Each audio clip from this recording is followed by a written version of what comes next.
আমাদের তরুণ প্রজন্মের ভবিষ্যৎ যেন উজ্জ্বল হয় সেটা নিশ্চিত করতে শিক্ষা ব্যবস্থার দিকে আমাদের পূর্ণ নজর রয়েছে। ইতিমধ্যে প্রথম শ্রেণী থেকে দ্বাদশ শ্রেণী পর্যন্ত বর্তমানের ত্রুটিপূর্ণ শিক্ষাক্রম পরিবর্তন করা হয়েছে। বই সংশোধন ও পরিমার্জনের কাজ শেষ পর্যায়ে আছে। এই সংস্কারের কাজ অব্যাহত থাকবে।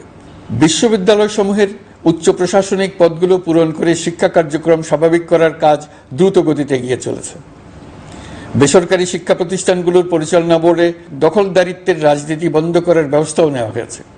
আপনারা নিশ্চয় লক্ষ্য করেছেন, আমাদের প্রথম মাসে দেশের প্রায় সকল বিশ্ববিদ্যালয়ের উপাচার্য এবং উপাচার্য মহোদয়গণ পদত্যাগ করেছেন।